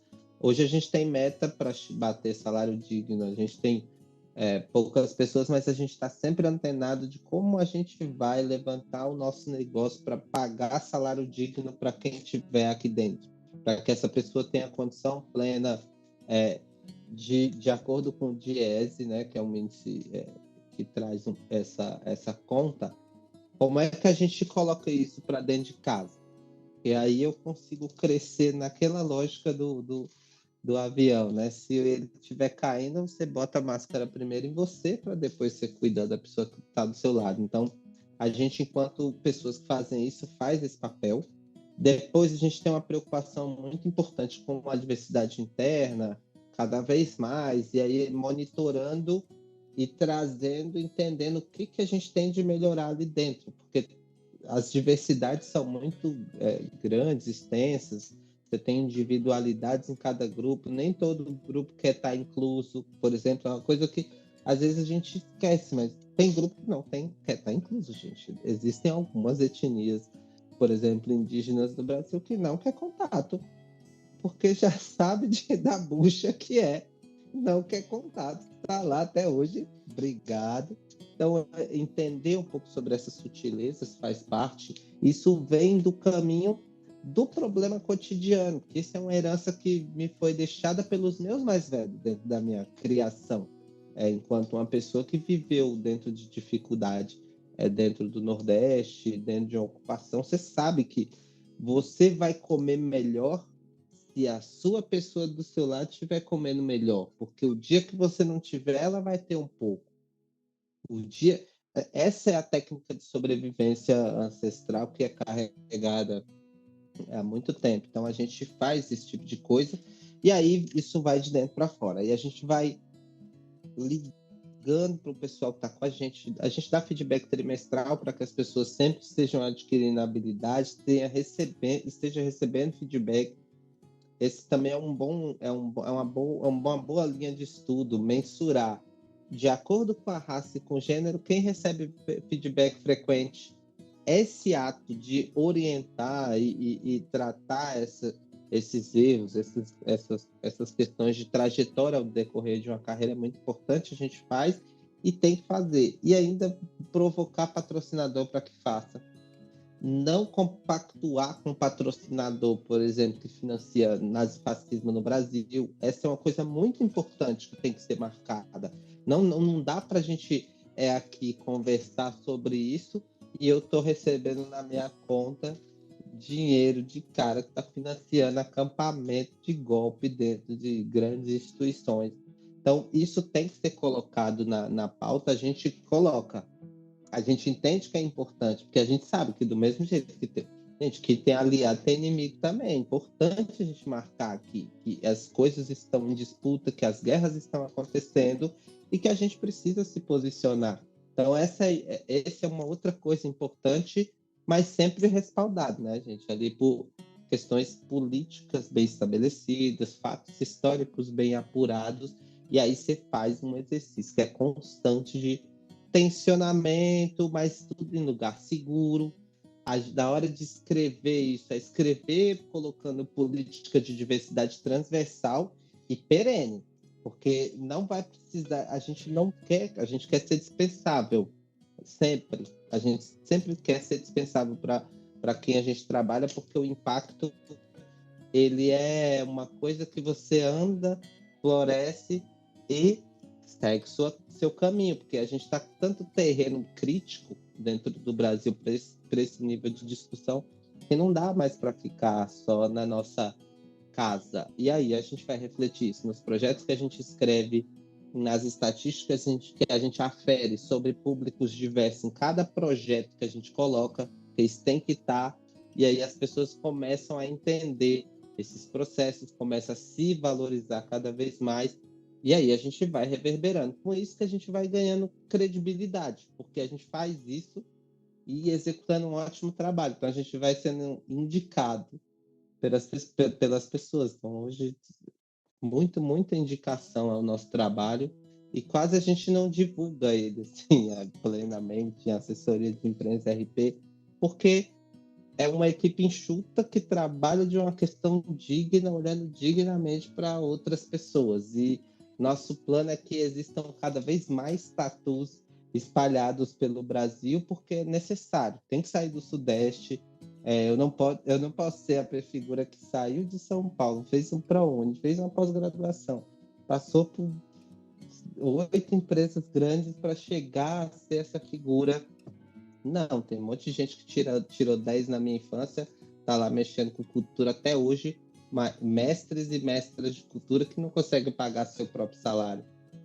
Eu, no meu papel de instituição e de cidadão, o que norteia muito, Dani, tá nesse lugar de eu preciso, antes de fazer o bem para os outros, também olhar para minha quebrada. Também olhar para ver se todo mundo lá tá de acordo com a Constituição, com uma escola de primário dentro do seu bairro, com um posto de saúde dentro do seu bairro, com uma casa de cultura dentro do seu bairro, se está funcionando, se tem a programação lá, se a nova geração que está chegando tem condição de ingressar, tem uma profissão digna, tem um monte de perguntas, a gente é norteado totalmente pelas perguntas e pelos problemas. E aí é isso. Se nesse problema envolve dançar forró, nós dança. Se nesse problema envolve dançar lambada, nós dança. Aí a gente vai dançando a música da vida para encher essas lajes da melhor forma possível. Música, né? Dançando conforme a música. É Mama que entende disso aqui, né? É Mama que é a nossa especialista aqui. Mas vamos lá, gente, para ir para os finalmentes aqui desse papo que tá maravilhoso, tá bom demais esse papo. Mas eu queria ouvir de vocês, na visão de vocês. Tá melhorando? Há uma luz aí no fim do túnel, ou no meio do túnel, né? Dependendo do ponto de vista. Quando a gente vê os departamentos de diversidade sendo criados nas organizações, né, sendo criados e virando moda, né, hoje em dia, a gente pode acreditar que é um movimento sem volta, que é um avanço, ou é apenas mais do mesmo? Olha, eu quero acreditar que é um avanço e que tudo vai ser lindo e a vida vai ser cor-de-rosa. Mas também não quero fazer a doida que acredita em tudo. Você também não vai ser a Poliana, né? O Ivan é o Arauto do fim do mundo, ela. E Mama é a nossa Poliana. A Poliana também não posso ser eu não posso ser catastrófica. Né? Se com 51 anos de idade conseguir montar uma peruca, fazer uma maquiagem e dar a cara na rua, eu não posso achar que é o fim do mundo, não. O fim do mundo vai ser o meu dia que eu já estiver aí, né? Mas que eu acho que o fim do mundo é esse. Agora, eu quero acreditar que a gente vai viver num mundo melhor, mas é difícil, né? Porque a gente não vive essa realidade. Então, eu sempre digo, eu sempre sou perguntada, você sente muito preconceito? E eu acabo dizendo que não. Por N fatores, os mais óbvios estão na minha pele, né? Na minha cor, na cor dos meus olhos, no meu grau de instrução, no emprego que tive, etc. Até mesmo como drag queen, por ter começado tardiamente, sou bem aceita, mas por quê? Ela chegou com um bloco de carnaval. Então, assim, qual a drag que vai se atrever a querer brigar comigo? Ou a me deixar de lado? Nenhuma, né? É um bloco inteiro, não é uma drag só, né? É um bloco inteiro. Todo. Você já chegou com a galera com reforço, com a cavalaria. Você chegou com a cavalaria. Mas também tem toda uma própria bolha que eu vivo dentro e acabo não tendo que furar, entendeu? Porque a festa é uma festa LGBT+, é um bloco LGBT+. Quando eu vou para as empresas de drag dentro do mundo corporativo, eu estou indo geralmente no do famoso mês de junho, quando está todo mundo já esperando, já está todo mundo em alerta, porque não posso fazer piadinha errada, porque esse mês não pode, né? O mês que vem pode. Mas eu acho que é importante todo esse meu trabalho, essa minha presença, para que a gente consiga mudar o rumo das coisas, né? E eu sempre digo, a gente está aqui para ser feliz. Eu não vim aqui para sofrer por nada. Então, a vida é mais que isso, né? Só que aí a gente vê um mundo... Tem muito a ver com o que a gente estava falando antes, né? Que o Ivan provocou o Marcel, do homem branco poder... você é uma drag... Tô fazendo a minha parte. Tô falando com os homens brancos. É isso. Mas só que assim, Ivan... E você tem talvez mais sofre menos... A pitadinha, né? Eu tô indo de drag, não só como homem branco, mas como uma drag queen. Sim. Então, eu gosto muito disso porque eu tirei eu nasci praticamente, eu já disse, nasci no mundo, a minha drag nasceu mais no mundo corporativo do que na boate. Então, eu gosto de saber que eu levei um pouco, não fui a primeira, não serei a última drag queen a aparecer num evento corporativo, numa empresa corporativa. Só que eu estou numa posição que eu estou indo falar sobre a minha história para outras empresas. Então, isso eu acho bacana. Eu levei a drag para um outro... A minha drag conseguiu subir um degrau a mais, entendeu? Invadir algum espaço onde talvez a gente não fosse bem vista, ou vista só como a animadora de plateia, a palhaça, não que eu não seja, né? Faço graça sim, espero que todo mundo rie, mas eu fui para falar de algo na linguagem deles, entendeu? O homem branco falando com o homem branco, mas só que aquele homem branco, no caso eu, vestido de drag queen com uma grande peruca cor-de-rosa, num salto bem alto, toda maquiada e falando de igual para igual. Eu acho que isso tem um valor muito importante. É bem o que a gente estava falando, de usar alguns privilégios, de usar uma posição e um status, usar um discurso, uma linguagem, para ir contaminando e trazendo a reflexão, e trazendo o lugar de fala, e trazendo a reflexão. Enquanto a gente não conversar sobre isso, a coisa não muda. Eu acho, Marcel, que estamos melhores do que já estivemos.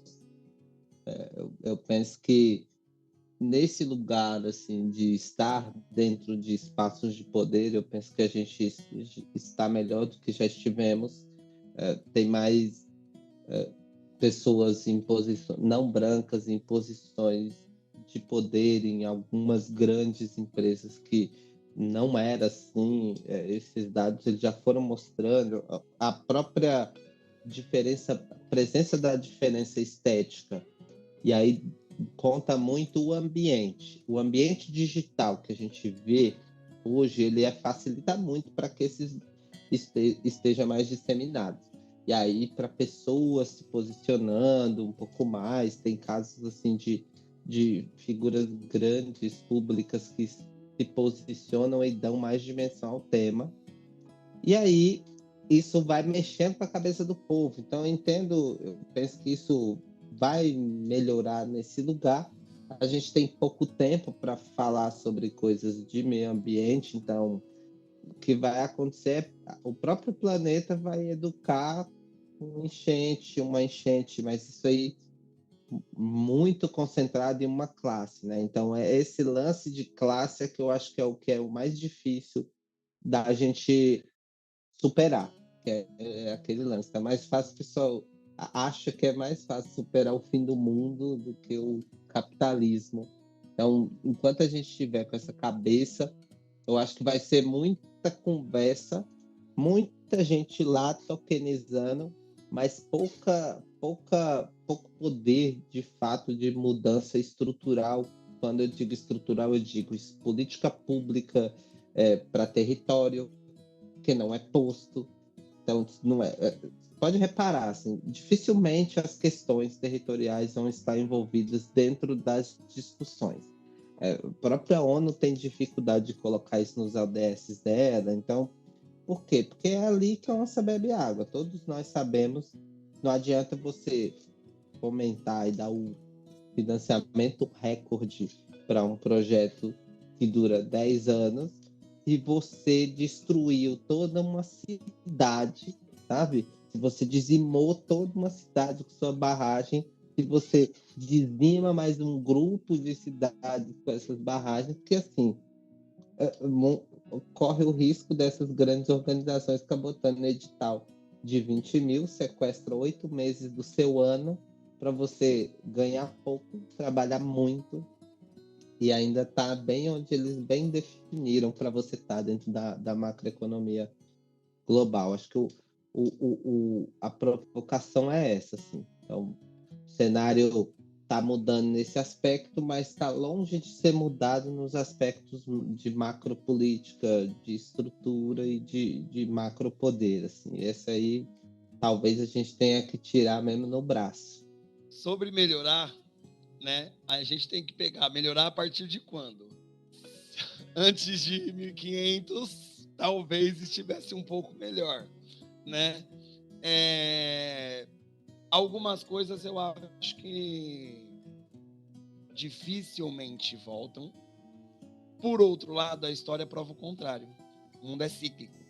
E quando movimentos sociais avançam rapidamente, o movimento de reação, vamos lá, reacionário, né? Ele age. O movimento reacionário da primeira ditadura existiu.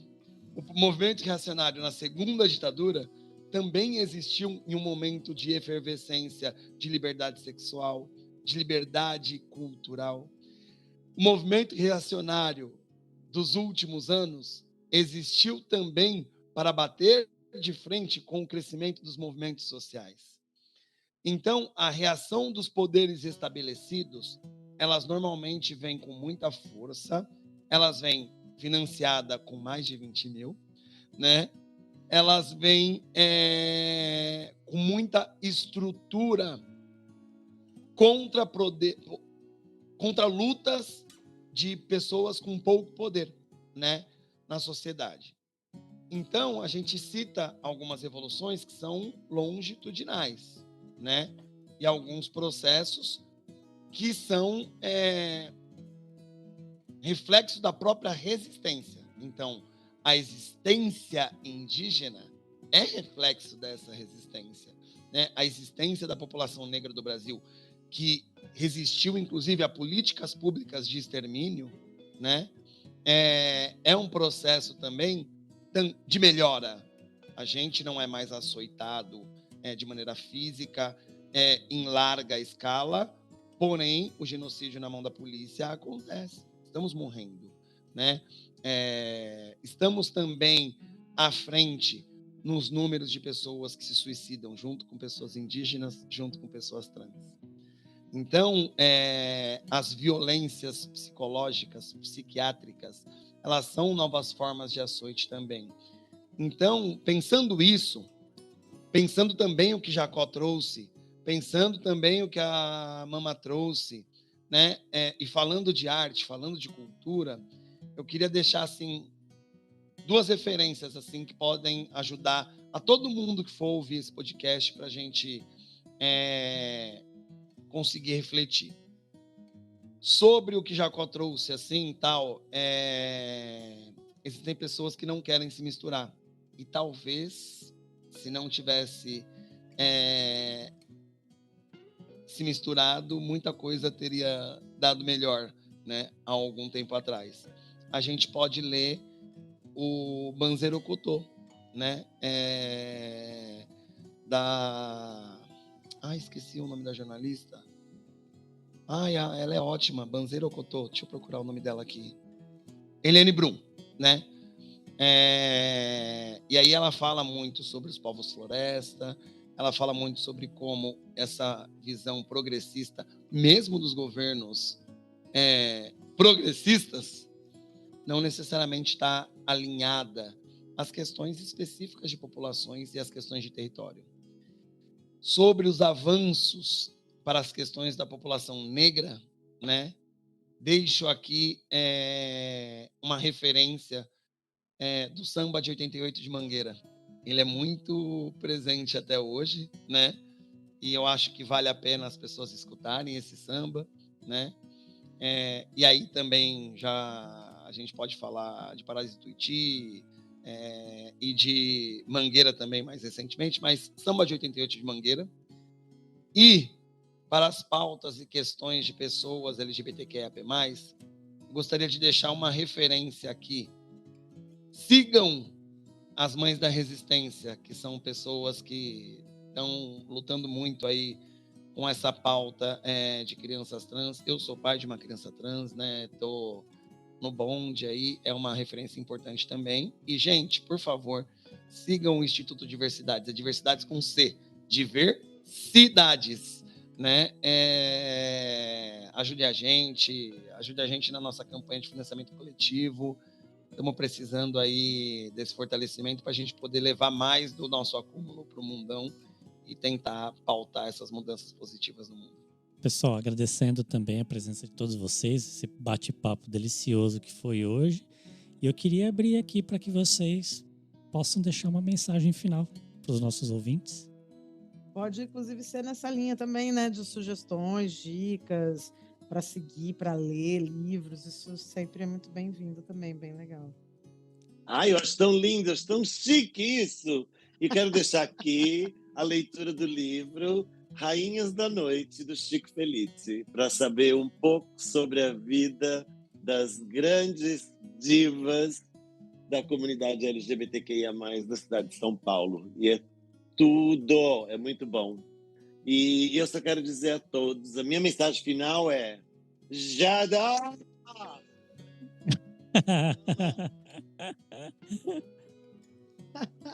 De rosa.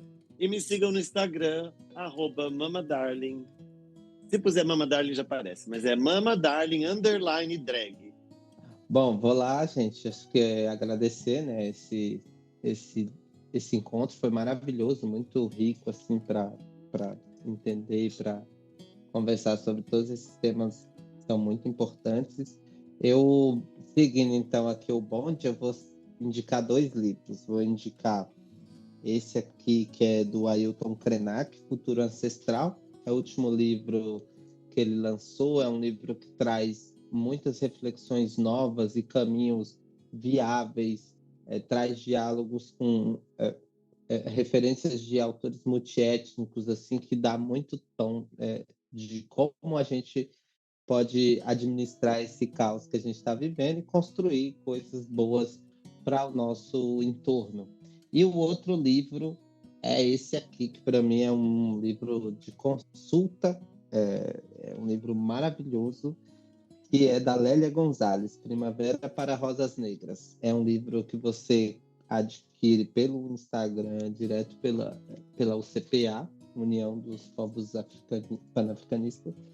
E lá eles têm uma coletânea dos textos da Lélia Gonzalez, muito importante. E aqui dentro desse tem um texto fundamental, que ela cita uma coisa muito boa. Assim, enquanto brasileiros, não podemos negar nossa ascendência negro/indígena. Isso é a nossa condição de povo de cor. Isso aqui, 80 e pouquinho, assim. Então, ela já dava a letra, ela já trouxe isso para a gente. É importante a gente se entender, é importante a gente estar coletivizado nas lutas e individualizado na equidade. É importante a gente olhar muito para esse lugar. Acho que é o que dá para deixar de legado. Sigam a Tatu, nossa @ é Tatu Cultural. Entre no nosso site, tatucultural.com.br, tá maravilhoso, tá lindo, tá novinho. Me sigam lá nas minhas redes também, Jacó Oliveira, quem quiser. E é isso, gente. Estamos por aí para mais papos. Muito feliz de estar com vocês e vamos seguindo na luta e fazendo cultura por aí. Né? É o que a gente faz de melhor, continuamos fazendo. E a luta não para, nem começou agora, nem para pra gente, né? Ela segue. Eu tô envergonhado de ter indicado um livro de uma pessoa branca, mas mas é que o meu repertório é muito mais limitado, gente, do que o do Jacó e tal, né? Fica difícil. Eu também não vou indicar fingindo que eu li coisas que, tipo, o que eu acho, assim, a branquitude coopta, inclusive pessoas negras e pessoas de diversos perfis, e enxergar a minha branquitude, enxergar o meu sudestino, né, naquele livro, eu acho que foi importante, assim, e ele também é colaborativo, então não é só ele ali. Então, gostaria de me justificar aí para não ser cancelado antes de ser famoso. Mas nem carece.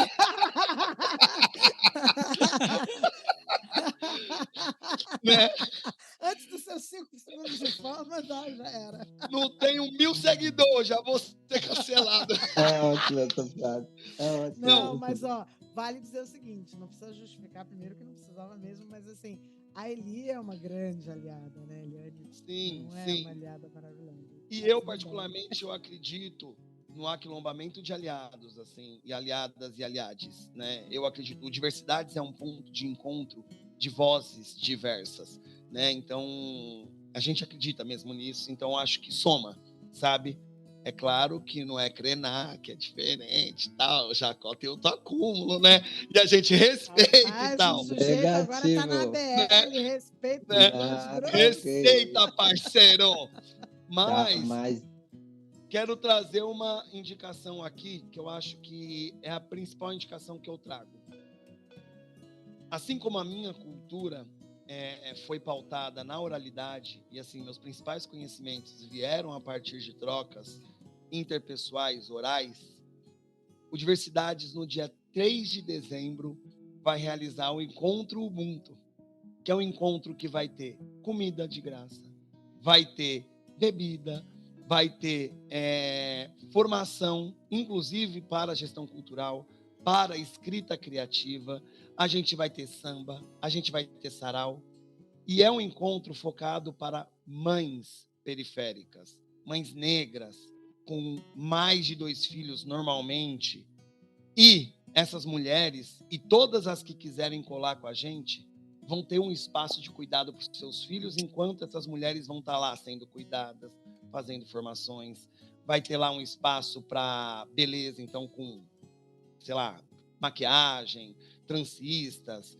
E esse processo todo vai acontecer com muito carinho e amor, assim, com o pessoal da Diversidades.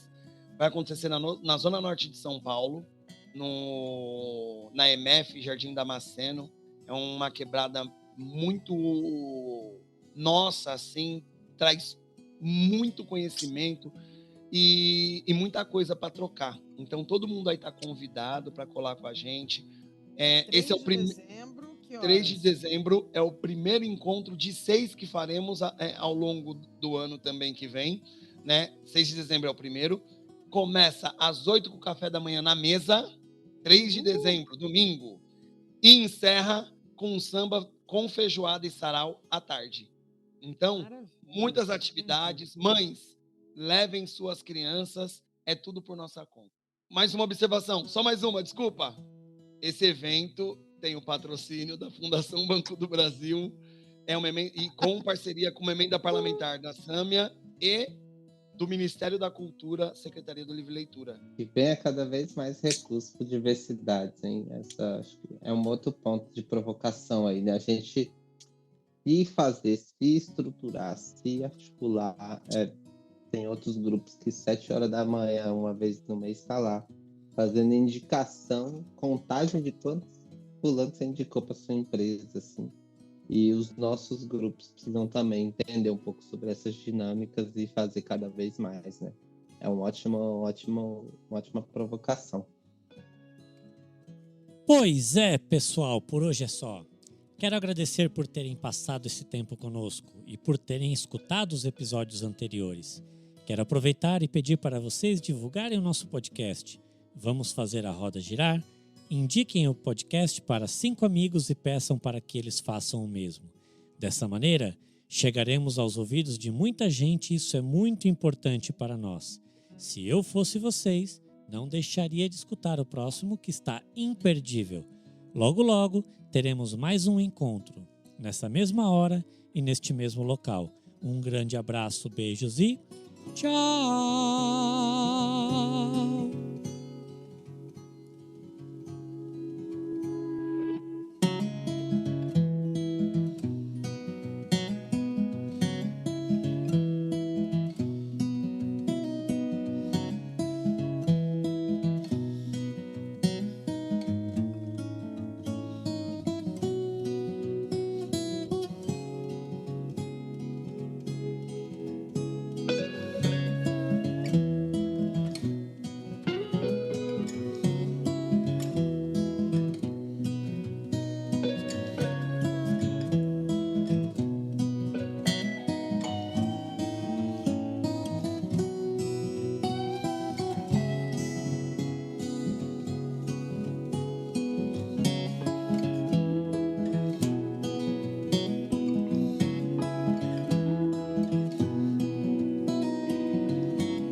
Este podcast é idealizado e dirigido por Marcel Vitorino, produzido por Cultura e Mercado e com roteiro de Luciana Nascimento e Daniele Torres.